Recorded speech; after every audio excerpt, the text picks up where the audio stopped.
All right, Shalom. I want to give all praises, honor, and glory to Yahweh Bashem Yahushai, Bashem Rakakadash. I want to give double honors to the apostles and elders of Greatmillstone, because those are the men that I learned this truth from through the spirit and power of Yahweh Bashem Yahushai. Yahweh is the true name of the God of Israel. Yahweh Shai is who the world ignorantly calls Jesus Christ, but his one and only true name is Yahweh Shai. And pretty much I just wanted to do a video, pretty much, not seeking vainglory, and that it's our reasonable service, to glorify the Lord. I forget, which elder or which brother, did a video on it. I seen the title or whatever. And then pretty much I was just kind of like meditating on that, like pretty much all day, and all weekend. You can't really boast in something that you're supposed to do, because that's the whole duty of the Israelite man, to keep the commandments, fear Yahweh, the true name of the God of Israel, and fear his son, Yahweh Shai, as well. And as a faithful servant, you're going to do what Yahweh Shai tells us to do as Israelite men, first and foremost, because it's the Israelites man's job to glorify the Lord and to preach this gospel. All right.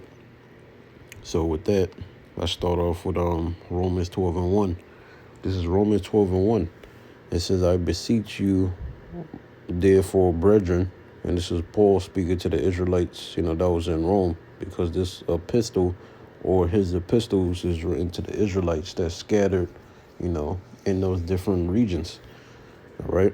Because as a curse, the Israelites were scattered, through the four corners of the earth.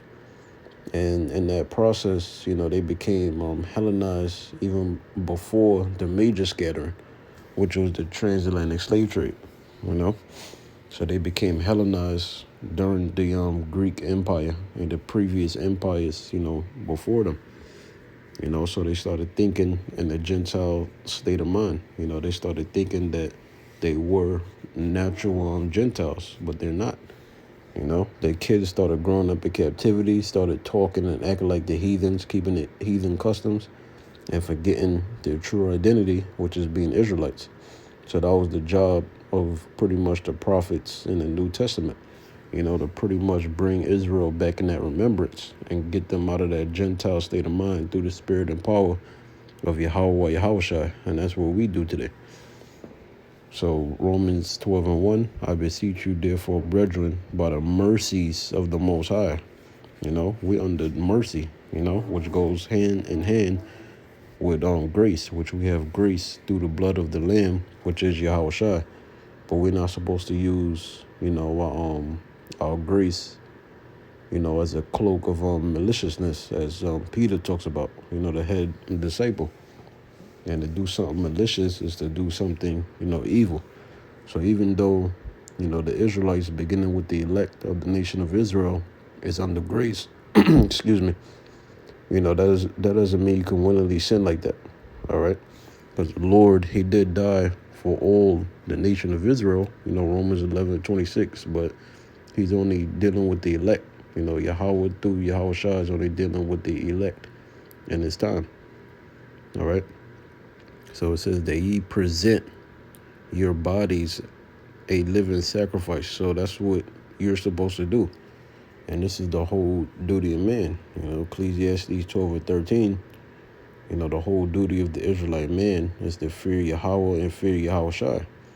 You're not supposed to let nobody stop you, from glorifying Yahweh Shai. Scriptures talk about, let no man take that crown. So whatever positions of difficulties, you're faced with as an individual, you still got to glorify Yahweh and Yahweh Shai to the best of your abilities, and pray for more faith and hope, and pray that you're worthy to escape all these things that shall come to pass, such as Jacob's trouble, which goes hand in hand with the hour of temptation. All right. So we present our bodies a living sacrifice. And that's why a lot of dudes, they don't like to go out on the highways and byways like that. They'll make up an excuse, probably not to come to camp or whatever, It could be a legit reason, I'm not saying that in a bad way, but I'm talking about whoever it applies to, you know, whoever is pretty much slacking and that know what they're supposed to do according to the scriptures. That's why a lot of guys, they don't like going out on the highways and byways because they don't want to be humiliated. They don't want to pretty much be put in the open shame. They don't want to they don't want to appear in somebody's YouTube video, with different edits and stuff like that, making fun of them. They don't really want nobody to know, but we supposed to make our bodies a living sacrifice. When you out there, all kind of things can happen. That's why you got to be alert. You got to look around. You got to look around and see what's going on. You got to watch people. You got to watch everybody. It says holy. To be holy, it means separate. So when you come into this truth, expect your your friends, family start looking at you crazy. And then eventually you're gonna end up distancing yourselves away from them. Because the scriptures talk about that. They'll be unevenly yoked with unbelievers, meaning you gotta have a balance. You gotta know when to, use these people, use them in the sense of, they be acquaintances. Maybe they can help you out with like a job or something, little things, but you're supposed to be pretty much around brothers and this truth.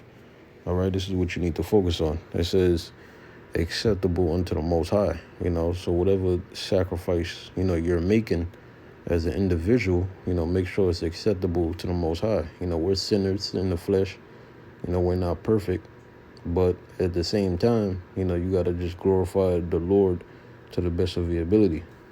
All right. And I say Lord, I'm talking about the Heavenly Father, the God of Israel, Yahweh, as well as his only begotten Son, Yahweh, which are two separate entities. It says, which is your reasonable service. That's the key thing. It's a reasonable service. Because we should be, as this scripture says right here. Matter of fact, I'll just read it real quick.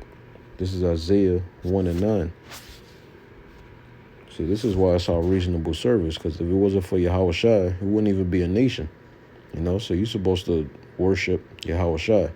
All right, we're going to receive salvation through Yahweh. We're going to be adopted back to the Father, which is through Yahweh, which, that's happening on this side, but that's going to be fully completed in the kingdom. That's when our new covenant will fully take place, where the law, statutes, and commandments will be programmed in the new bodies that Yahweh is coming to bring us. Lord willing, we'll be a part of the elect.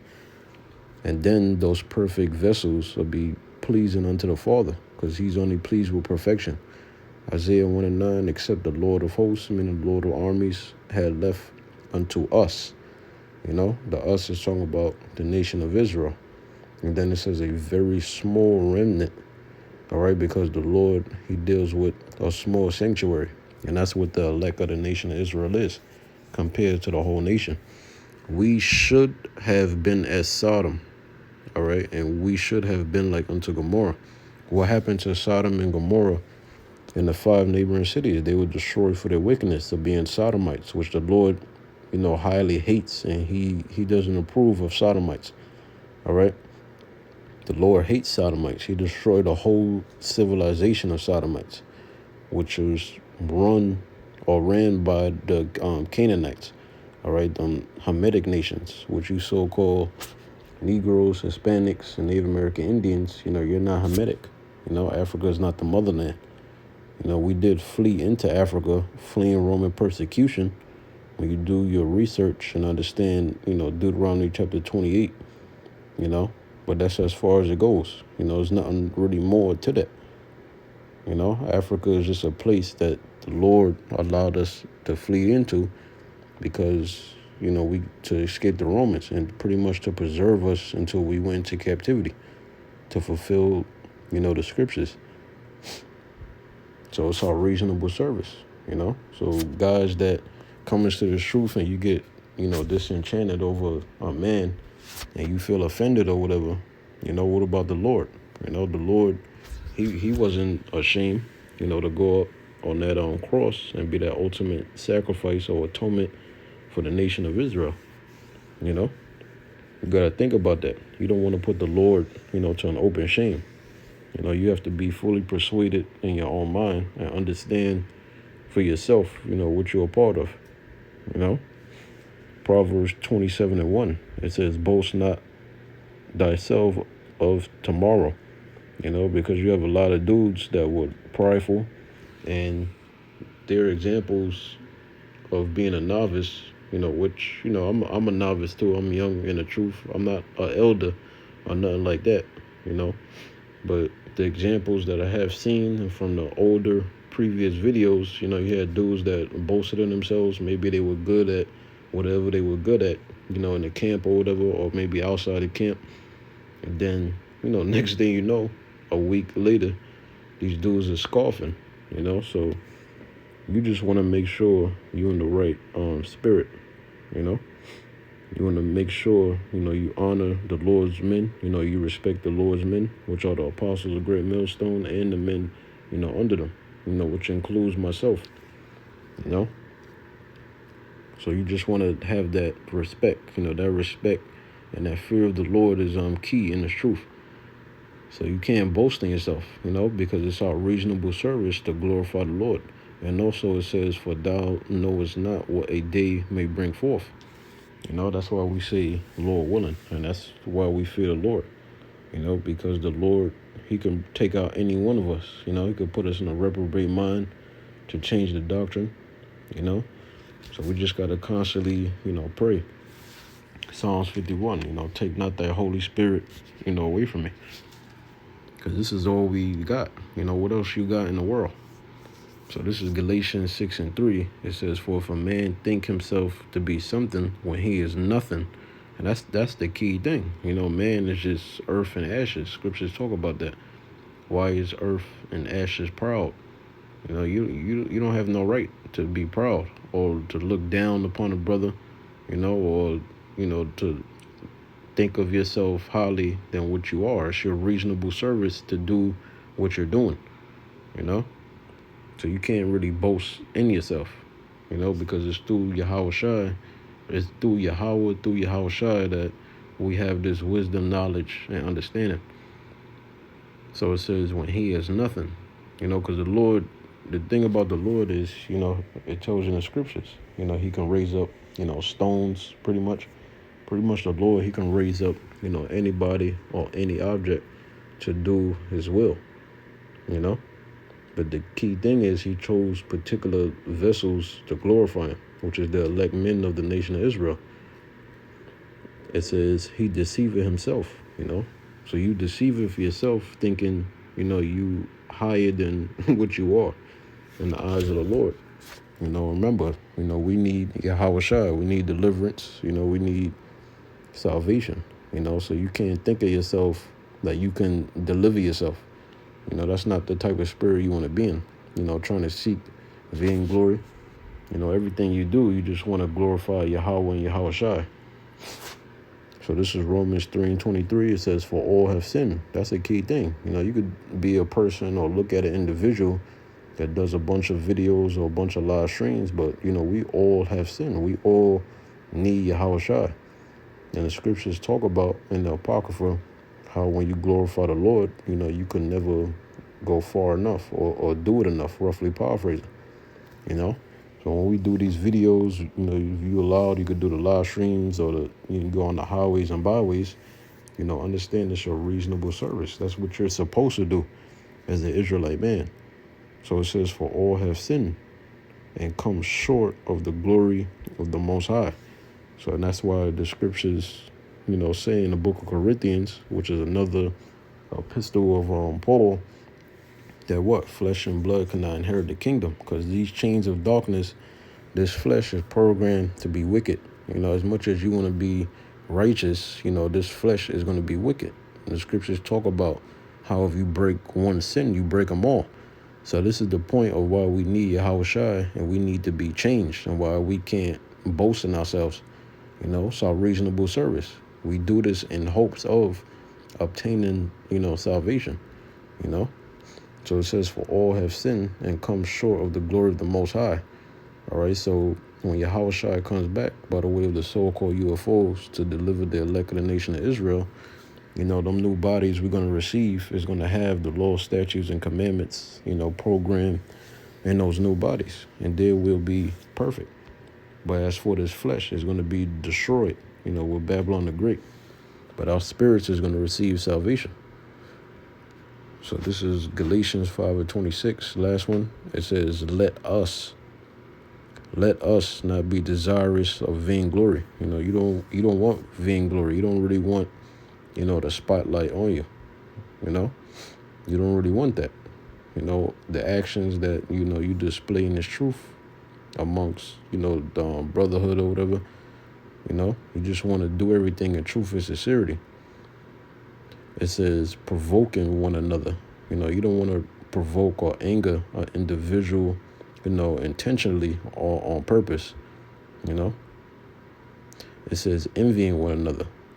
So you definitely, that's not the spirit to be in. You envying a person because they do, more videos than you or whatever the hell the case is. That's effeminate. That's how women act. You should never envy your brother because the scriptures say in Psalms, I believe it's like 133, that, let us glorify the Lord together. So whatever one man is lacking, another man will pick up the slack, and cover up the breaches, So I just wanted to do that on video. And pretty much this was based off of, the after camp talk. Shalom.